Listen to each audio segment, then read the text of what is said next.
Hello, I'm Rosalind Harvey and I'm a literary translator working from Spanish into English, and I also do a bit of teaching of Spanish and translation.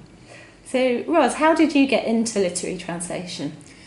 I suppose I got into it in what is now, in the UK at least, a relatively traditional way. So I studied Spanish, I studied Hispanic studies at university as my undergraduate degree, and I then spent a couple of years working as a bookseller, where I came across the poetry translation workshops held at the Poetry Translation Centre, which is in London.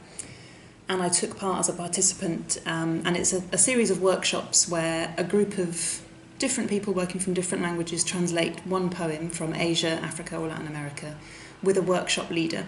And they work from a literal translation, and from that they produce a more poetic version, which sometimes is published, sometimes isn't published. And at the Poetry Translation Centre I found out about the Masters in Literary Translation at the University of East Anglia and the summer school, which at the time was hosted at UEA. And I took part in the summer school. Then I did the Masters a couple of years later, and during the summer school I met a more established literary translator who I ended up doing some co-translations with, and that's sort of how it all started. So it was relatively traditional, I suppose. I didn't fall into it exactly. And do you make a living from literary translation now?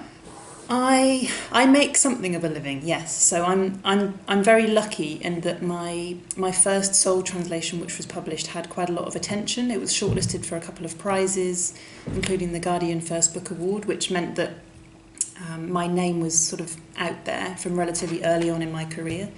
So I'm now in the really nice position of I'm often offered work to do, but I would say I don't just make my living strictly from literary translation. I also make my living from translation related events, so public speaking engagements, teaching translation, running workshops for adults and children. So it's all translation related, but it's not necessarily strictly translating from Spanish into English.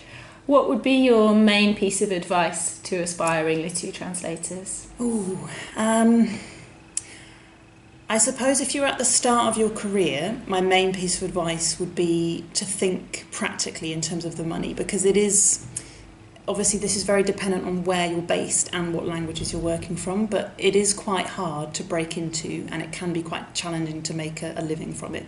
So stick to the day job at least at the start, so that you're not relying on translation to be your main or your only source of income. I mean, it might be that down the road you can move into doing, solely translation-related activities as your source of income. But I think at the start it makes sense to have something stable on the side, and then you can focus on translation as, something sort of like a passion project, I suppose. That may change. And lastly, which book do you dream of translating in the future? Ooh, that's a really good question. I'm not sure I have one. I've been a little bit out of the circuit for the past 3 years because I've been teaching full time.